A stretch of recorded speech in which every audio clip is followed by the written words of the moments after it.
Halo semua, jumpa lagi dengan saya, Risma Siagian. Di pagi hari ini, sebelum saya mau uh, memberikan tanggapan tentang yang satu ini, yang sangat viral 2 minggu ini, terlebih dahulu teman-teman saya mau kasih tahu ya. Teman-teman, kalau kalian sudah nonton video saya ini, di bawah video saya ini kan ada tulisan subscribe. Pencet ya subscribe-nya, klik juga jempolnya yang ada tulisannya like aja teman-teman.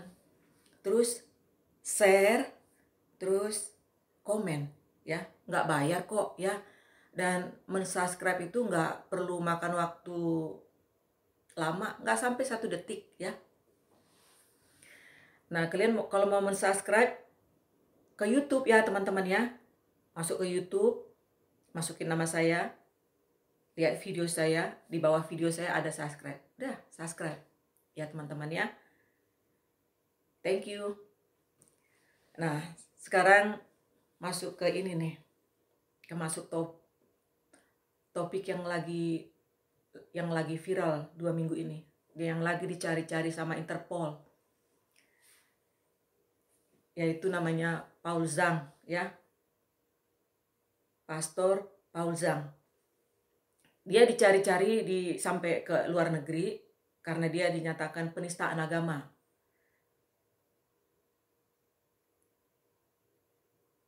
Ya. Karena dia juga mengaku dia sebagai nabi yang ke-26. Saya sendiri menonton videonya ini udah bukan satu kali ya, dari tahun lalu saya sudah tonton ya. Apa yang dikatakan Paul Zhang ini adalah kebenaran. Karena dia sendiri juga mengalami dan melihat selama dia tinggal di Indonesia. Kalau dia menyatakan di Indonesia seperti itu, mungkin dia udah mati kali ya, dibunuh. Ya, sama keluarganya. Tapi dia pergi ke luar negeri, dia menyatakan itu di luar negeri, karena di tempat dia tinggal itu bebas berbicara. Speak of freedom, ya, sama kayak di Amerika ini. Human right, ya. Speak of freedom. Di sini bebas berbicara. Apa aja kita bisa boleh ngomong, nggak masalah. Ya. Tapi kalau di Indonesia tidak boleh bebas berbicara. Yang tidak boleh bebas berbicara itu yang minoritas. Kalau mayoritas boleh, seenak mereka. Ya. Saya sangat miris ya nonton video ini. Paul Zhang ini dicari sampai ke luar negeri pakai Interpol dan dia dinyatakan buronan. Dia dibikin seperti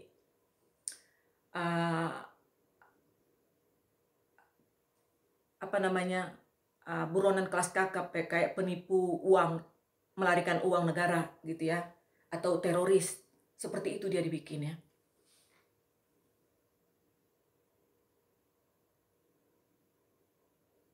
Tapi kenapa kalau yang mayoritas seperti Yahya Waloni ya, yang berkoar-koar menjelek-jelekkan kekristenan, menghina Alkitab. Dia bilang Alkitab Kristen itu adalah Alkitab palsu.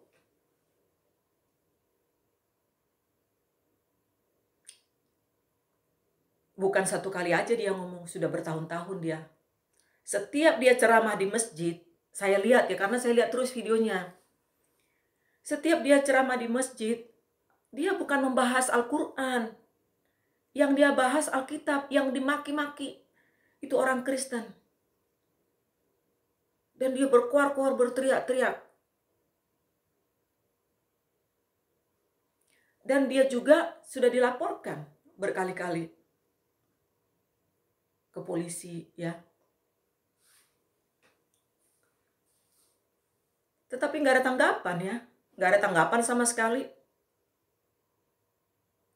Dibiarin aja dia berkuar-kuar.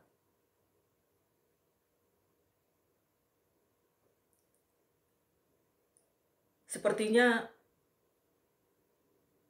mereka itu senang kalau dia menyatakan seperti itu. Boleh saya bilang sih nggak semua orang muslim seperti itu ya. Banyak yang baik seperti Denny Siregar, saya suka ya. Denny Siregar tuh bagus. Terus Dewi Tanjung, saya suka ya. Cokro TV, itu saya suka Cokro TV ya. Mereka juga bagus ya. Tapi banyak yang mayoritas ini pikirannya cetek terus, yang selalu menghina dan menghina terus orang Kristen. Juga seperti apa tuh yang mengaku dirinya Ustadz Abdul Somad. Dia menyatakan dia angkat itu salib, dia bilang di salib itu ada jin kafir.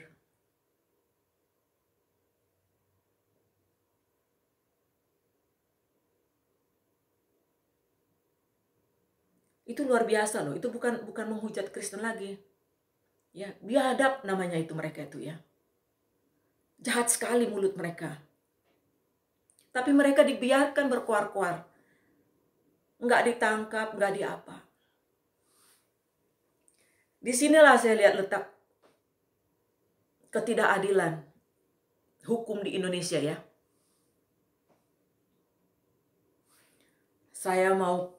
Kalian mesti dengar dulu ini ya, si Yahya Waloni ini berkata seperti ini.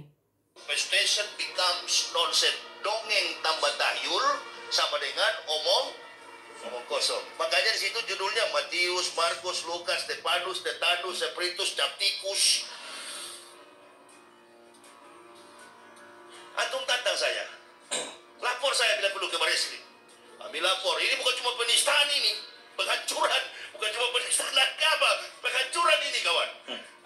Lalu saya buka di depan publik ini. Palsu. Ya, kita tahu memang sebelumnya sudah pernah Ustadz Yahya. Apa yang dikatakan itu sadis kan? Kata-kata binatang terus yang keluar dari mulutnya.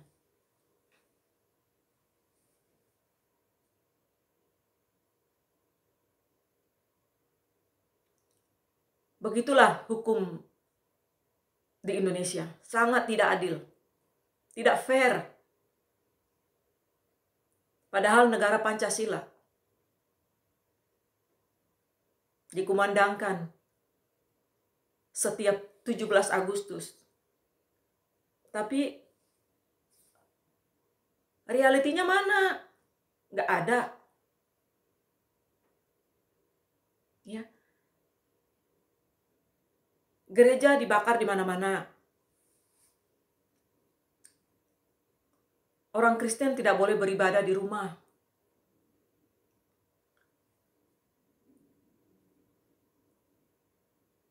Kenapa juga saya memberi tanggapan seperti ini ya?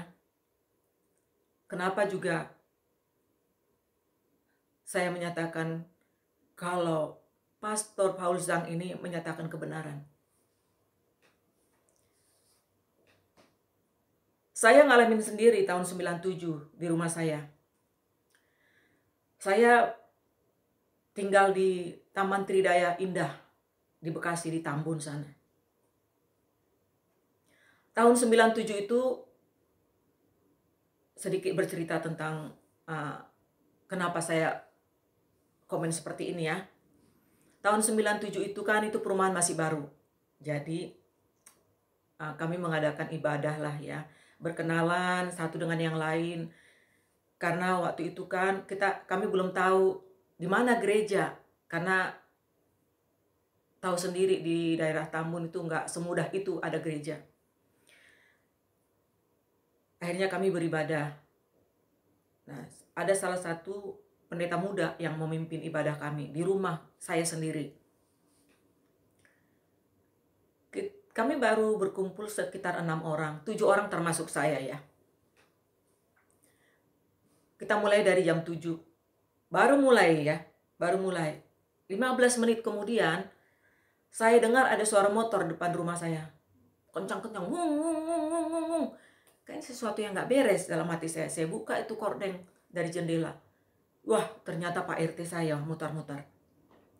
Pak RT saya namanya Pak Taufik. Padahal dia insinyur, dia kerja bagus ya. Orang berpendidikan. Dia mutar-mutar, dia sama temannya naik motor bolak-balik. 15 menit kemudian, Pak RW saya tuh kebetulan gak jauh dari blok saya tinggalnya. Cuman beda 2 blok ya. RW saya waktu itu orang Arab. Namanya Muhammad Saleh. Dia datang, kusak-kusuk, rame nih. Rame, mulai-mulai nih berdatangan orangnya.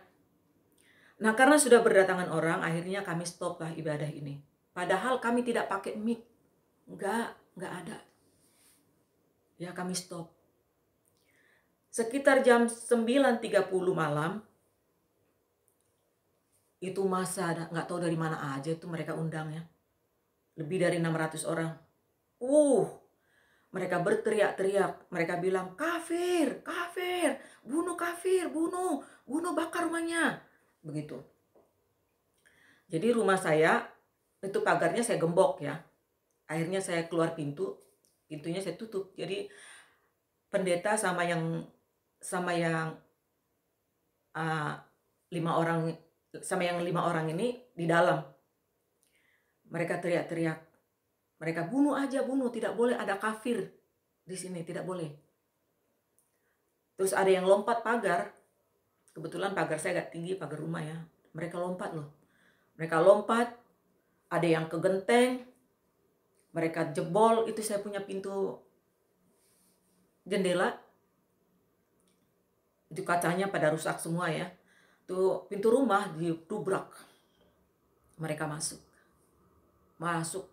Udah kayak itu lompat kayak mangki-mangki gitu ya, lompat pohon, cepat sekali kayak gitu. Mereka masuk, mereka hajar itu pendeta muda ini. Mereka telanjangin, disuruh duduk di kursi. Saya teriak, tolong Pak, jangan Pak, ya kan. Nah, waktu itu saya nggak diapa-apain memang, karena saya waktu itu menggendong anak saya. Waktu itu anak saya umur 1,5 tahun. Jadi saya gendong terus. Karena dia udah nangis kan, dia ketakutan. Anak segitu ngeliat rame-rame di rumah ya. Saya mencoba menelpon ke polisi. Ternyata kabel saya udah diputus sama mereka. Kabel telepon. Tahu nggak saudara-saudara, pendeta ini diapain? Itu mukanya dihajar. Mereka bikin seperti peristiwa G30S PKI. Ditelanjangin, disuruh teken-teken, suruh tanda tangan. Ya. Saya minta tolong Pak, gitu ya, jangan Pak. Terus saya lihat orang-orang Kristen yang datang. Saya lihat itu ada sekitar 30 orang ya. Mereka juga sedikit argue sama mereka, sama masa ini. Tetapi nggak bisa melawan, ya. Orang Kristen ini mungkin paling banyak 30 orang yang datang. Masa 600 lebih? Nggak bisa, ya. Akhirnya apa yang mereka lakukan? Mereka telepon Polsek Tambun. Kebetulan Polsek Tambun ini kan nggak gitu jauh dari rumah saya. Kalau naik motor paling sekitar 10 menit lah, paling lama ya. Nggak ada yang datang. Orang-orang Kristen yang datang itu mencoba mereka menelpon Kodim. Ya. Mencoba menelpon Kodim. Dan pendeta ini sekitar jam 10 malam mereka bawa keluar, mereka seret. Saya nggak tahu diapain, apa dia sudah mati atau enggak, saya tidak tahu. Sampai sekarang ini. Saya tidak tahu. Ya. Mereka, dan saya nggak boleh ngikuti mereka. Nggak boleh mengikuti mereka, nggak boleh mengikuti kemana pendeta ini dibawa. Pendeta muda ini. Tahu nggak saudara-saudara, kodim yang ditelepon oleh orang-orang Kristen yang ada di situ waktu itu, ditelepon dari jam 9, datangnya jam, tahu nggak? Datangnya jam 5 pagi, setelah sudah bubar. Mereka cuma tanya ke saya, ada apa bu, ada apa bu? Kayak gimana sih, kayak melecehkan gitu loh. Disitulah kenapa saya memberikan tanggapan tentang Paul Zhang. Ya, kenapa saya menyatakan Paul Zhang itu menyatakan kebenaran. Karena orang Kristen di Indonesia benar-benar ditindas.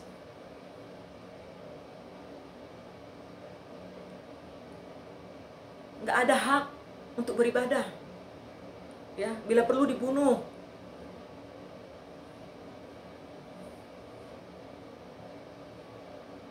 Di mana letak keadilan hukum di Indonesia ini? Negara Indonesia kan negara Pancasila yang menganut 5 agama. Tapi sampai saat ini, saya lihat, saya dengar, saya suka buka YouTube, gereja masih dibakar.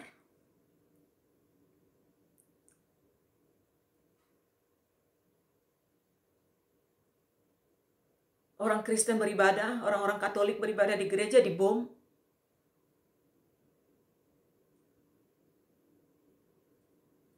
Sangat miris ya.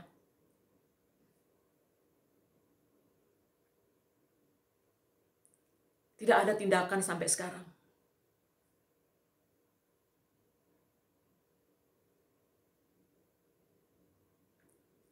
Ya.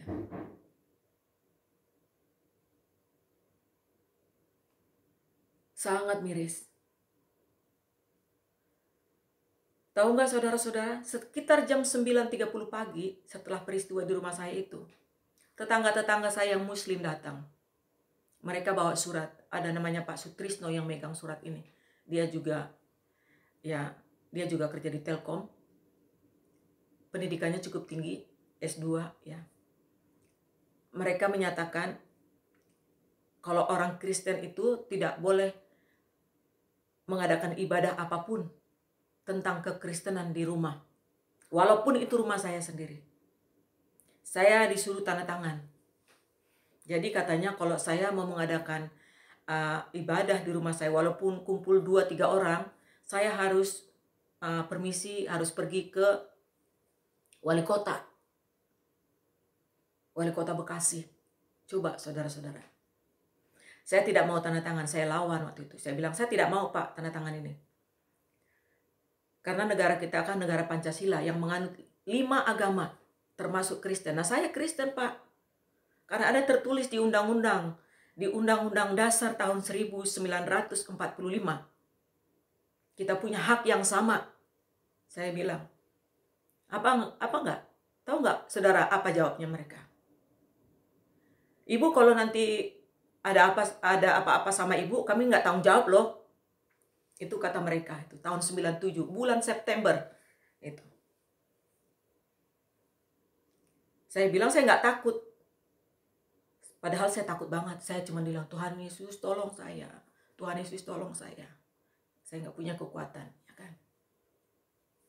Itulah teman-teman. Ya. Sangat tidak adil hukum di Indonesia. Yang berlaku itu hukum yang adil itu hanya buat mayoritas, buat minoritas enggak. Nyata-nyata Pak Ahok,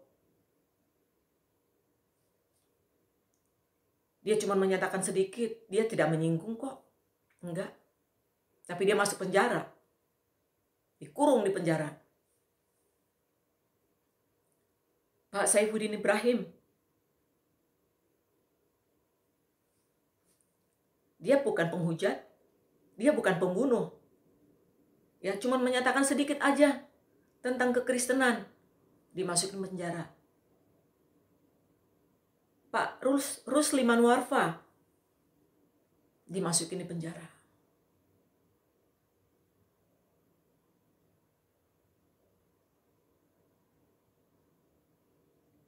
Luar biasa ya, hukum di Indonesia ini sangat tidak fair.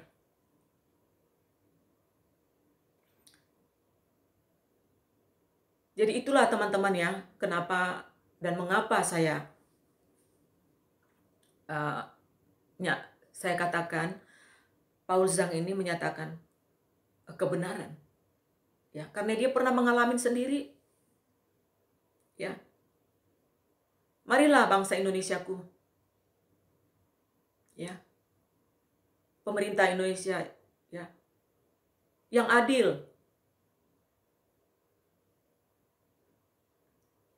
Yang adil, Pak. Pak polisi, Pak hakim yang adil. Jangan yang mayoritas buat salah sedikit dibilang penghujat, ya, penista agama. Sementara mualaf-mualaf itu mualaf senter. Yahya Waloni, Abdul Somad berkeliaran sampai detik ini. Nggak diapa-apain. Nggak ditangkap, nggak ditanya, kenapa kamu menyatakan seperti ini? Nggak ada itu.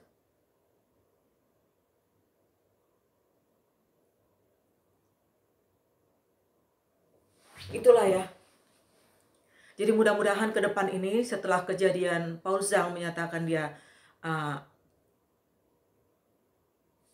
unek-uneknya, dia menyatakan dia sebagai Rasul yang ke-26. Ya. Mudah-mudahan Indonesia ini maju ke depannya. Ya. Maju ke depannya. Mari teman-temanku, mari saudara-saudaraku Indonesia. Terutama yang mayoritas, ya. Janganlah berpikiran yang negatif. Ya, mari kita saling membantu. Agama mayoritas dengan agama minoritas saling membantu.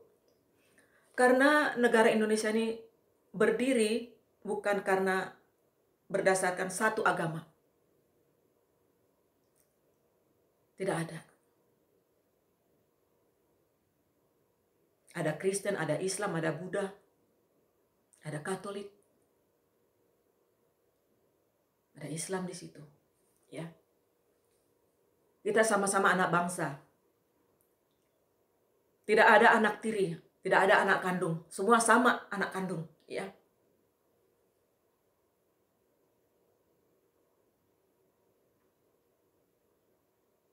Tolonglah Pak, tangkap itu si Yahya Waloni yang menghujat. Dia juga menghujat presiden kok. Saya lihat di YouTube, dia juga menghujat, mendoakan Ibu Megawati Soekarno Putri. Didoakan biar cepat mati. Ya, itu biadab namanya. Itu tangkap dong, ya, yang adil, ya.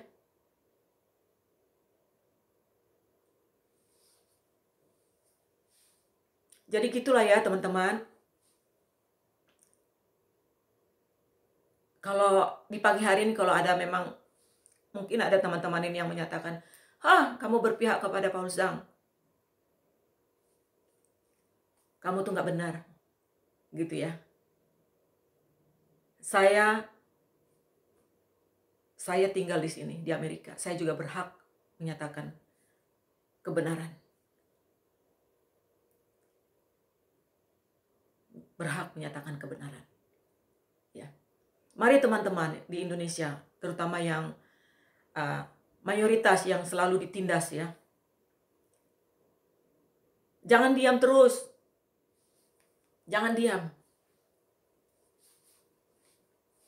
Ayo sama-sama maju. Nyatakan kebenaran ya. Memang kalau menyatakan kebenaran seperti Paul Zhang, ya itu resikonya tinggi. Taruhan nyawa. Ya. Damailah Indonesiaku ya. Damailah ya.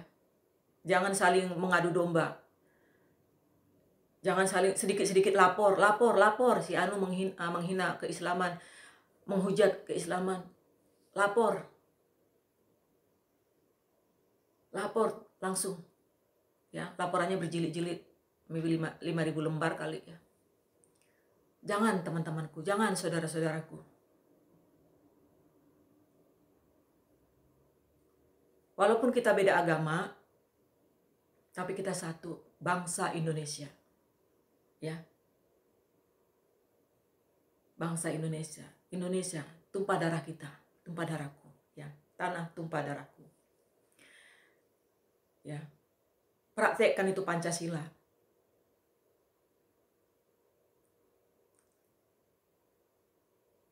Hargai itu undang-undang. Ya. Saya mau katakan sekali lagi kepada Bapak Paul Zhang, Pastor Paul Zhang, you not alone. Ya. Kepada Indonesia, bangsa Indonesia, saya mau katakan dari hati saya yang paling dalam, ya.